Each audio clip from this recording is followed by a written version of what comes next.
అక్క నమస్తే. నమస్కారం అమ్మా. రీసెంట్ గా మెదక్ జిల్లాలో ఒక ఇన్సిడెంట్ అయింది. కానిస్టేబుల్ గవర్నమెంట్ ఉద్యోగి అలాగే ప్రైవేట్ ఎంప్లాయ్ ఇద్దరు ప్రేమించుకున్నారు. మరి ఏం జరిగిందో ఏమో తెలియదు కానీ ఆ అబ్బాయి నిరాకరించేసరికి ఆ అమ్మాయి ఆత్మహత్య చేసుకొని చనిపోయింది. సో ఈ విధంగా హత్యలు ఆత్మహత్యలు చాలా జరుగుతున్నాయి రీసెంట్ గా చూసుకుంటే. అండ్ గవర్నమెంట్ పొజిషన్ లో ఒక ఉద్యోగం చేసుకుంటూ చదువుకొని ఉండి కూడా ఈ విధంగా మోసాలకు పాల్పడుతున్న వాళ్ళ మీద మీ అభిప్రాయం ఏంటి? మళ్ళీ ఈ యాదవ పనికి గవర్నమెంట్ ఎందుకు కానీ ఇన్వాల్వ్ చేయటం? అసలు చేసేదే యాదవ పని, మళ్ళీ గవర్నమెంట్ ఎందుకు ఇన్వాల్వ్ చేయటం? దీనికి జాబ్ వచ్చిందిగా, ఇప్పుడు సత్యనారాయణకు జాబ్ వచ్చిందిగా, ఆయనకి జాబ్ ఉందిగా, ఇద్దరికి జాబ్ ఉందిగా. ఇప్పుడు నువ్వు సత్యం ఉంది, ఆయనే జీవితం కాదుగా. నీ కొల్లుకో వెక్కింది, ఆయన కొల్లుకో వెక్కింది, ఇద్దరు కొన్ని రోజులు ప్రేమించుకున్నారు. ఆయన వద్దన్నప్పుడు నువ్వు చావటం ఎందుకు? నీ వెనక నీ తల్లిదండ్రులు గుర్తు రావట్లేదా? నిన్ను అంత కష్టపడి చదివించి జాబ్ వచ్చేదాకా బ్యాంక్ ఎంప్లాయ్ దా చేశారంటే ఆ ప్రేమే జీవితం కాదుగా. నేను దాంట్లోనే చావదంగరగా. నీకేం రోగం పుట్టింది? వాడి కోసం నువ్వు చావకపోతే వాడు వద్దండి అనుకో. ఒకవేళ పొరపాటు అయిందనుకో, మనిషి జీవితంలో ఒక పొరపాటు చేస్తారు. పొరపాటు అయిందనుకో సావే దారి కాదుగా. సావే దారి కాదుగా. బతకొచ్చుగా, నీ చేతిలో జాబ్ ఉందిగా. మరి మాకు ఇండివిజువల్ బతుకు కావాలని కోరుకుంటారుగా. మరి జాబ్ ఉందిగా నీ కాలం నువ్వు నిలబడటానికి. వాడి కోసం నువ్వు చావకపోతే నిన్ను కోరుకునేవాడు కూడా ఎవడో ఒక అదగతాడు వస్తాడుగా. వాడు నాశనం చేయొచ్చుగా. సత్యం తల్లిదండ్రులు కడుపు కోత పెట్టేది ఎందుకు? మళ్ళీ పలానోడి కోసం చచ్చిన మన జీవితాంతం ఆ మచ్చేందుకు తల్లిదండ్రులకి? మళ్ళీ చచ్చింది కాక నీ గురించి మళ్ళీ మాట్లాడాలి కూడా. ఎట్టాటి చచ్చినా ఏమీ లేదు. నన్ను అడిగితే ఎట్టాటి చచ్చినా ఏమీ లేదు. మళ్ళీ ఇంకా ఏమైనా చచ్చిన కాంచి మళ్ళీ ఇప్పుడు ఆయనకు నింద. ఇప్పుడు వాడు చేసిన కర్మ కూడా వాడు కూడా అనుమతియాలి. ఆయన ఎవరు గవర్నమెంట్ ఎంప్లాయ్, ఆయన ఏం జాబ్ చేస్తాడు? ఇప్పుడు వాడి జీవితం మీద కూడా పడుద్దుగా. చేసిన పాపం ఊకే పోదుగా. ఇప్పుడు ప్రేమించిన ఊరికనే వస్తుంది వాడుకుందాం అమ్మాయిని వాడికి తెంగిండు, వాడికి సుఖం ఉన్నా అలా అనుమతిచ్చిండు. ఇప్పుడు కోరుకున్నాను చెప్పి అనుమతిచ్చిండు. తర్వాత నాకు వదుపు అన్నాడు. వదుపు అని అది చచ్చింది నీకు నరకం పెట్టింది. ఇప్పుడు నీ జీవితం కూడా నరకమేగా. ఏమో ఉపయోగం ఉంది? అదే నేను చెప్పేది. ఇప్పుడున్న యూత్కి అదే నేను చెప్పేది. ఈ ఒళ్ళు కొవ్వెక్కిన పనులు చేయొద్దు, జీవితాలు నాశనం చేసుకోవద్దు. గవర్నమెంట్ ఎంప్లాయీ అయితే ఏంది, కానిస్టేబుల్ అయితే ఏంది, ఎవడైతేంది చేసేది ఒకటేగా. దాని పేరేంది? వ్యభిచారం. అదే నీకు కోరుకున్నాను చెప్పు, నువ్వు వాడికి కోరుకున్నాను చెప్పు. వాడు ఆ కోరికలు తీరినాక సావటమా చంపటమా ఇయ్యగా జరిగేది. దాని గురించి నేను మాట్లాడుతూ వద్దు, దీని నుంచి మారండి అని చెబుతున్నా. మారండి, అదే భవిష్యత్తు కాదు. ఇప్పుడు వాడు వద్దండి అనుకో, సావే నిర్ణయం ఎందుకు తీసుకోవాలి? ఎందుకు సావాలా? ఇంకా లేదా భవిష్యత్తు లేదా? వెనక్కి తిరిగి మారు, మంచిదానికి మారి నీ జాబ్ నువ్వు చేసుకో. తల్లిదండ్రులు తెచ్చిన పెళ్లి చేసుకొని బతుకు. వాడి నుంచి ఇంక జీవితం లేదా? ఆగొచ్చుగా. ఆగితే నీ జీవితం బాగుపడుతుంది, వాడి జీవితం బాగుపడుతుందిగా. అదే సిగ్గు తెచ్చుకోవాలా. సిగ్గు తెచ్చుకొని బతకండి. ఎట్టాటి కోసం మాట్లాడాలంటే నాకై సిగ్గు ఉండాలన్నమాట. ఎన్ని చెప్పాలా? సిగ్గు ఉండాలి. సావే నిర్ణయం కాదు. నువ్వు చచ్చినా పోదు ఆ మచ్చ. తల్లిదండ్రులకు ఆ మచ్చ పోదు, నీ తోడబుట్టిన వాళ్ళకి ఆ మచ్చ పోదు. నువ్వు చచ్చినా పలానోడి కోసం చచ్చినావు, నువ్వు ఊరికే దేశం కోసం చచ్చినావు కాదుగా. ఏదో మంచి కోసం చచ్చినాము కాదుగా నేను అనుకుంటాను.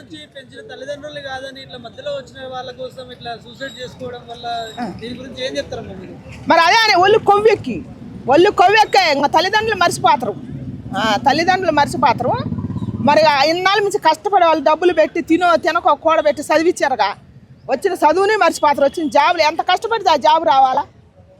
కష్టపడి ప్రేమిస్తే కాదుగా జాబ్ వచ్చింది. జాబ్ వచ్చి ఒక ప్రదేశంలోకి వచ్చినాకనేగా.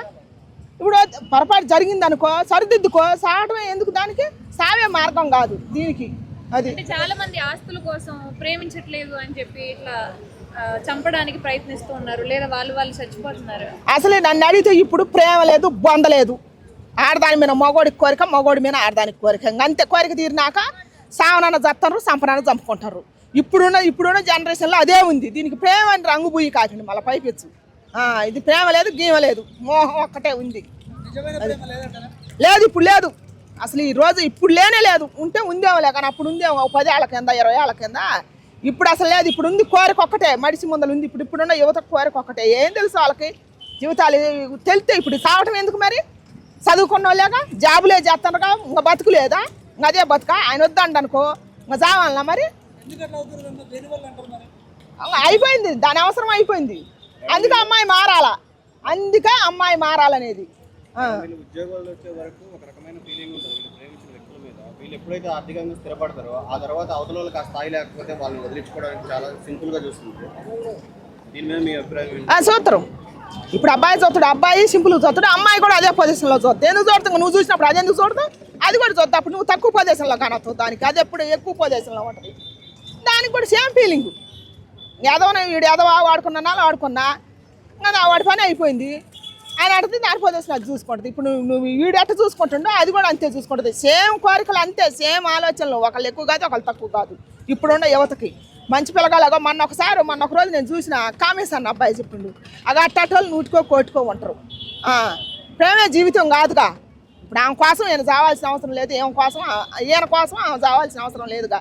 ఆ అబ్బాయి కామేశ్ అన్న అబ్బాయి చెప్పిండుగా, పాపం వాడు బతికిండుగా, వాడు జాబ్ చేసుకుంటుండగా అట్టాటోళ్ళు మహానుభావులు అంటారు.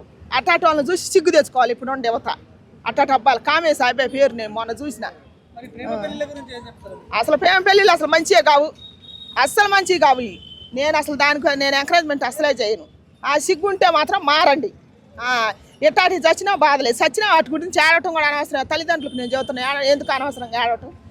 నువ్వు ఇచ్చిన భవిష్యత్తు కాదనుకుంది, నువ్వు పెట్టిన సొమ్ముతోటి నువ్వు పెట్టిన సొమ్ము తిని జాబ్ తెచ్చుకొని కట్టపడి చదివి జాబ్ తెచ్చుకొని జాబ్ చూసుకోకుండా తల్లిదండ్రుల గురించి ఆలోచించకుండా వాడేందో వద్దానని చెప్పి నువ్వు భూమి లేకుండా పోయినవి. మనిషి జలం అంటేనే మహోన్నతమైన జలమ. ఇంత దానికి ప్రాణం తీసుకోవద్దు. కట్టాలుంటాయి, సుఖాలు ఉంటాయి. చచ్చిపోవటం ఒకటే మార్గం కాదు, నిలబడి బతకాల, బతికి చూపియాల. అది అంటే ప్రేమించిన వాళ్ళైతేనే కలకాలం ఉంటారు. ఎవరి పెద్దలు చూసిన సంబంధాలు ఎక్కువ రోజులు ఉండట్లేదని చెప్పి ఎక్కువ ప్రేమ పెళ్ళిళ్ళు జరుగుతున్నాయి. దాని గురించా? పెద్దలు ఇప్పుడు ఈ రోజులను బట్టి, ఇప్పుడు కాలాన్ని బట్టి పెద్దలు చూసిన పెళ్ళిళ్ళే చేసుకోండి. ప్రేమ దోమని పెట్టుకోక మిమ్మల్ని చంపుతారు, వాళ్ళన్నా చత్తరు. ఇప్పుడు జరిగేది అదే. పెద్దలు చూసిన వాటిల్లో ఒక 10, ఒక 5, 6 కొన్ని అయితే కానీ అన్నీ కావు. దయచేసి యువత మారాల, అమ్మాయిలు మారాలా, అబ్బాయిలు మారాలా. ఫస్ట్ అమ్మాయిలకు నేను చెబుతున్నా, తల్లి మీరు మారండి. తల్లి ఎందుకు మీరు వల్ల పడకాకండి, వాళ్ళని వల్ల వేసుకోకాకండి, మీరు చావ కాకండి, వాళ్ళని చంప కాకండి. మీ పరువులు తీసుకోవద్దు, వాళ్ళ పరువులు తీయొద్దు. ఇదే నేను అమ్మాయిలకు చెప్పేది. దయచేసి ఏనండి, సిగ్గుంటే మీకు సిగ్గు బుద్ధి కనుకుంటే. తిడితే తిట్టనే బుద్ధి అంతే అంటారు. మంచి చెప్పిన వాళ్ళని ఇవాళ వెనకటి నుంచి ఉంది. మంచి చెప్పినోడు మాట ఎవడన్నాడు? మాయ కొతలు తిప్పుకుంటా బాకర కొతలు చెప్పే అయితే వింటారు. బాకర కొతలకే ఇప్పుడు ఇలివి ఎక్కువ. నిజానికి ఇలివి ఆడుంది. నిజం చచ్చిపోతుంది. నిజం చచ్చిపోబట్టే మాయ లేస్తుంది పైకి. నిజం ఇప్పుడు నిజం కొట్టినట్టు ఉంటుంది, మాయ ఎట్టుంటుంది? తీయగా ఉంటుంది. ఆ తీపిలో పడే జీవితాలు నాశనం చేసుకునేది. నవ్వుతో చెప్పినోడే చెడిపోమని చెబుతున్నాడంట, పాపంతో చెప్పినోడే బాగుపడమని చెబుతున్నాడంట. అది అర్థం చేసుకున్న వాళ్ళు అయితేనే బాగుపడతారు. అది రీసెంట్ గా ఒక అమ్మాయి గురించి చెప్పారు, కామెంట్స్ చేశారు. వాళ్ళ ఫ్యాన్స్ అందరూ మీ మీద తిడుతున్నారు, బాగా కామెంట్స్ లలో బాగా చేస్తున్నారు. ఏం చెప్తారు? ఎవరు ఆమె గురించా?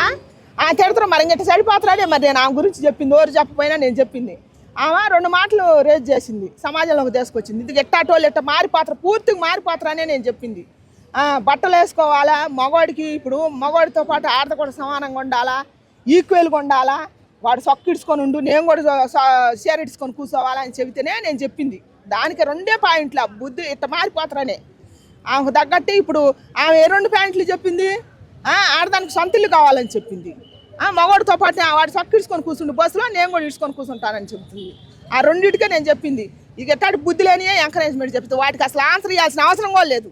ఎట్టాటి బుద్ధి లేని పనులు చేసే వాటికి మళ్ళీ సిగ్గు లేకుండా నా కామెంట్లు నన్ను తిడతాను. ఏమైతే చెప్పిందో ఆడవాళ్ళకి ఫ్రీడమ్ ఇంకా కావాలి అని చెప్పి, ఇండిపెండెంట్ గా బతుకుతామని చెప్పి కింద కామెంట్ చేసే లేడీస్ అందరూ కూడా ఆమెకే సపోర్ట్ చేస్తున్నారు. మరి అదిగా అట్టాటి మార్పు వస్తుందనే నేను ఇప్పుడు చెప్పింది. నేనేం చెప్పినా మంచి కాదు, మార్పు వద్దు, అది మంచిది కాదు, అసలు అది మంచిదే కాదు, అది అసలు మంచిది కాదు. ఇంక మంచి వాళ్ళు 90 మంది ఉన్నారు కదా. ఇప్పుడు నువ్వు 10 మందిని మార్చినట్టే దేశం మొత్తం మారి నాకు సొంతిల్లు కావాలని అంటే సొంతిల్లు ఆడపిల్లకి అసలు సొంతిల్లు ఆని చేత నా తెలియక అడుగుతా. తల్లి ఆమె కన్నా తల్లి కూడా సొంతిల్లు కావాలంటే ఏం పుట్టదుగా. సిగ్గుంటే వాళ్ళు ఎదురు నన్ను తిట్టే వాళ్ళకి వాటికి సిగ్గుంటే నన్ను అడగమన్నమాట. ఫస్ట్ నన్ను అంట మానేసి ఆమె ఏం చెప్పింది, ఆమె గురించి ఏమేమన్నది అది ఆలోచిస్తారు అనమాట. అది ఆలోచించి మాట్లాడాలి ముందర. సృష్టికి విరుద్ధమైన మాటలు, ధర్మానికి విరుద్ధమైన మాటలు దేశం మీదకి తీసుకొస్తే ఎంతమంది పాడైపోతారు. ఇప్పుడు ఇండివిజువల్ కావాలి, ప్రేమ దోమ అనేది. ఇప్పుడు ఎలా బ్యాంక్కి జాబ్ చేసాము, చచ్చిపోలేదా? ప్రేమ గురించే, ఎట్టాటి గురించే కదా. ఇప్పుడు ప్రేమ గురించి చచ్చిన వాళ్ళు రేపటి రోజున మగవాడి ముందల మగవాడు సక్కిడ్చుకొని కూర్చుంటే, ఆడత సేరిడ్చుకొని కూర్చుంటే మగవాడు ఊకుంటా చూసుకుంటా. మళ్ళీ వాడు నన్ను ఏం అనకూడదు అంటే ఎందుకు అనుకుని ఉంటాడు? నీట వేసినట్టు నువ్వు వేసి నువ్వు దిప్పితే వాడు అనుకుని ఉంటాడా? నువ్వుండే తీరాక నువ్వు ఉండు. అదేగా నేను చెప్పింది మంచి. అది చెబితే నచ్చలేదంట. మరి నచ్చకపోతే మనం ఏం చేస్తాం అంటే బుద్ధి తక్కువ వాటికి నేను ఆన్సర్ ఇయ్యను వాటికి. అంటే చాలా మంది అన్నారు కదా మొగుడు చిల్లర పడేస్తే అదే మహాప్రసాదం అనుకునే ఆంటీలు ఉన్నంత వరకు ఈ సమాజంలో అమ్మాయిలు ఎదగలేరంట. అంటే వాళ్ళ ఉద్దేశంలో ఏంటంటే భర్తకు వాల్యూ ఇవ్వద్దు అని చెప్పి వాళ్ళు మాట్లాడే ఉద్దేశం అయితే కనిపిస్తుంది మీ వీడియోలో బట్టి. మొగుడు చిల్లర పడేసిందా, మొగుడు పెట్టిండా పెట్టలేదా, మొగుడు ఏం చేసిండా అని ఆ ఇళ్ళాలు వచ్చి నీకు బయటికి నీకు చెప్పలా. నువ్వు బరితెగించిన ఆడదానివి, నీకు ఆ సంగతి చెప్పలా. వాడి ఆ మొగుడు ఏం పెట్టిండో పెట్టలేదో, ఆ తల్లి కట్టం పడదో నిట్టూరం పడదో, తిన్నదో తినలేదో, ఆ తల్లి అయితే బయటకు రాలేదుగా. బయటకు వచ్చిందా నువ్వే బైరేగి దానివి. ఈ బైరేగి సమాధానం చెప్పిన దానివి నువ్వే బైరేగి దానివి కాబట్టి బైరేగి సమాధానాలు చెప్పొద్దు. బైరేగి మాటలు నేర్పి ఆడపిల్లల జీవితాలలో మచ్చ తేవద్దు. వాళ్ళకి మార్పు తెచ్చి వాళ్ళ జీవితాలు నాశనం చేయొద్దు. అది మీకు సౌకర్యాలు ఉన్నాయి కాబట్టి మీరు మాట్లాడుతున్నారు. నాకేం సౌకర్యం లేదమ్మా, నాకేం సౌకర్యం లేదు. నేను కూడా అన్ని కట్టాలు పడి నార్మల్ పీపుల్ని కాబట్టే, నార్మల్ తిరుగుతు కాబట్టే సగటి ఆడపిల్ల, నార్మల్ పిల్ల, పని చేసుకునే పిల్ల, ఇప్పుడు బస్ ఎక్కి దిగిపోయి నార్మల్గా రోజు పని చేసుకొని కష్టపడి బతికే పిల్ల గుడ్డలు ఇడ్చుకొని తిరిగితే ఈ సమాజంలో తిరగలేతుందా? అట్టాటి మెసేజ్ నువ్వు ఇవ్వకూడదు.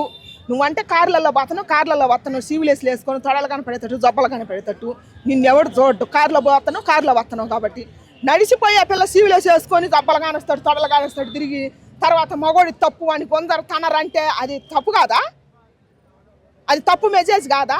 దీనికి ఎవరు కండీరా చెప్పు, అది తప్పు కాదా? ఏదో ఇద్దరు ముగ్గురు కాదు నాకు ఇండివిజువల్ నువ్వు విడిచేసుకొని తిరిగితే వాడికి ఏంది నువ్వు ఫ్రీ సేవ చూపిస్తాను వాడికి, వాడు చూస్తాడు. తప్పు ఎట్టయిద్దమ్మా? నువ్వు పల్లె నిండా అన్నం పెట్టి ఎదురుగా పెట్టి ఆకలిని వాడు ముందలు పెట్టి నువ్వు తినకాకంటే వాడు ఎందుకు తినకుండా తింటాడు. వాడి కళ్ళు వాడి ఇష్టం, వాడు చూస్తాడు. నువ్వు చూపిస్తుంటే వాడు చూస్తాడు. వాడిని తప్పు అనే పని లేదు. అది షార్ట్లు బనీలు వేసుకోకపోయినప్పుడు అమ్మాయిలు నిగ్రహించుకున్నారు కదా, అమ్మాయిలు ఫ్రీ షో చేసినప్పుడు అబ్బాయిలు ఎందుకు సిగ్గుండాలి ఆయన షార్ట్లు బండ్లు వేసుకుంటే నిగ్రహించుకోవాలి. మడిచిని మించి రాదు కోరిక, మడిచిని మించి రాదండి కోరికలు ఆపుకోవాలంటే ఆపుకోవచ్చు, మడిచిని మించే రాదు. ఇవన్నీ సిగ్గులేని పనులు చేసే పనులు, సిగ్గులేని మాటలు ఇవన్నీ. అంతేగాని ఫారెన్కి ఆడ సరిపోద్ది, మన భారతదేశంలో సరిపోద్ది. ఆడ వేసుకొని తిరిగారని ఏడ కూడా వేసుకొని తిరిగితే రోజు. అందుకే ఈ హత్యలు, ఈ మానభంగాలు, ప్రేమలు, దోమలు, ఒకళ్ళొకళ్ళు గుంజుకునేది, చంపుకునేది, 9 ఏళ్ళ పిల్ల కాంచి 90 ఏళ్ళ ముసలి దాని దాకా హత్యలు జరుగుతున్నాయి అని చెబుతున్నారుగా. మరి వీటి వల్లనే వేసాలన్నీ. అమ్మ ఇప్పుడు ఆ జనరేషన్ లో పూర్వంలో మీరు బాగుండేవాళ్ళు, ఈ జనరేషన్ లో ఇట్లా చేయడానికి కారణం ఏమంటారు? ఇదే మరి వేసాలి, ఈ కృత శాస్త్రలే, ఈ ఆలోచనలు. ఎవరైనా మంచి చెబితేనేమో వాళ్ళు మంచి వాళ్ళు కాదు, వాళ్ళు నువ్వు ఇంట్లో పోయి పని చేసుకొని బతుకు, నీకు మొగుడేసే సెల్లరజాలు ఇట్లాంటి కామెంట్లు పెడతారు. ఇట్లాంటి బుద్ధి తక్కువ ఈ కామెంట్లు పెట్టినప్పుడు మంచి వాళ్ళు చెడు 10 మంది ఉన్నప్పుడు మంచి వాళ్ళు 90 మంది ఉంటారు. వాటికి వాళ్ళే బుద్ధి చెప్పాలా, అట్టకి ఆన్సర్ కూడా ఇవ్వకూడదు. ఫైనల్ కాదని చనిపోయే వాళ్ళకి ప్రేమనే లైఫ్ గా ఉండే వాళ్ళ గురించి చెప్పండి. అమ్మా నాన్నలను కాదని జీవితాలు నాశనం చేసుకునే వాళ్ళకి దయచేసి నేను చెబుతున్నా, అది జీవితం కాదు. మీరు చావద్దు, వాళ్ళని చంపొద్దు. ప్రేమే జీవితం కాదు. ఒకవేళ వద్దండి అనుకో, నువ్వు మారితే మంచి భవిష్యత్తు ఉంటుంది. మనిషి అన్నాక ఎవడైనా తప్పు చేస్తారు, మారితేనే మహోన్నతమైన వ్యక్తులు అయ్యేది. ఆడదైన కానీ మగోడైన కానీ. నువ్వు చచ్చి అమ్మా నాన్నకి కడుపు కోతే కానీ ఏమన్నా ఉపయోగం ఉందా? ఆడు 2 నాళ్ళు ఉంటాడు, మళ్ళీ పెళ్లి చేసుకుంటాడు. సావు నిర్ణయం కాదు, ముందర ఫస్ట్ సావు కాడికి పోవద్దు. చేసిన తప్పు తెలుసుకొని బాగుపడండి, అమ్మాయిలు కానీ అబ్బాయిలు కానీ. మీరు చావద్దు, వాళ్ళని చంపొద్దు. ఇదే నేను కోరుకునేది. అత్తమామ నుంచి ఆడబిడ్డల నుంచి ఎక్కువ గొడవలు వస్తున్నాయంట కదా, అడుగుతున్నారు చాలా మంది అమ్మాయిలు. అందుకే మాకు సొంత ఇల్లు కావాలని.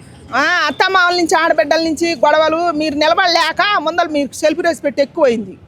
అందరితో కలిసి ఉండేది ఎట్ట మరి? మా రోజులో మేము కూడా కలిసి చచ్చినుగా, బాగానే చచ్చినుగా. ఎవరేమన్నా కూడా బడి బాగానే ఉన్నాంగా. మీకు ఇప్పుడు ఆ ఓపికలు లేవు, ఆ ఓపికలు లేక ఇవన్నీ పడుతున్నాయి అనమాట. అంతే, అంతకు మించి ఏం లేదు ఆడ సమాజాన్ని పాడు చేయడానికి. సమానత్వం వేసిన దొంగపడిని అడగాల. అసలు సమానత్వం ఏందని అంటే, అసలు సమానత్వం అంటే ఏంది? ఇద్దరు చదువుకొని పోతేనే అదే సమానత్వం. ఒకళ్ళు ఎక్కువ కాదు, ఒకళ్ళు తక్కువ కాదు. ఇంటికి యజమాని భర్త, ఆయన తెచ్చి పెడితే భార్య వండి పెట్టాల. అది పద్ధతి, అదే సమానత్వం. అది సమానత్వం అయితేనే మన ధర్మం. అది మన దేశానికి మంచి మెసేజ్ ఇచ్చినట్టు. కానీ నాకు నేను ఇండివిజువల్ బతకాలి, నీకు నేను ఇండివిజువల్ బతకాలంటే అవి తగాదలు, సావులు, కొట్టుకోవటం, చంపుకోవటానికే అవి దారి తీస్తాయి. కానీ అంతకుమించి ఏమి ఉండదు ఉపయోగం. సంసారాలు సవ్యంగా ఉండవు. అది ఇప్పుడున్న ఆడపిల్లలు జాబ్ చేయొచ్చా చేయకూడదు? పెళ్ళైన వాళ్ళు, పెళ్లి కాని వాళ్ళు చేసేవాళ్ళు ఉన్నారు. మంచి వాళ్ళు ఎందుకు లేరు? చేసేవాళ్ళు దేశం లేరు. మన నిర్మలా సీతారాం గారు లేరా? ఆమె ఆడదు కాదా? ఆమె లేదు మంచి భవిష్యత్తు. ఆమె చేయట్లేదు, మన దేశాన్ని శాసిస్తుందిగా. ఏం సిగ్గు తెచ్చుకోరు, ఆ బాటలో బతకూడదు ఆడపిల్లలు. ఇదే జీవితమా? వీటి మీద ఏం గొడవ చేస్తారు, ఫలానా ఇట్ట బతికింది, ఫలానా ఇట్ట బతికింది, నేను కూడా అట్ట బతుకుతామని వాటి మీద ఉండదు బుద్ధి. నాకు సివిలేసులు కావాలా, నేను గాలికి తిరగాల, ఇవి ఎవరన్నా అంటే మాత్రం వాళ్ళని తిడతారు, వీటి మీద గండెత్తారు 100 మంది వచ్చి. సిగ్గు లేకపోతే సరి.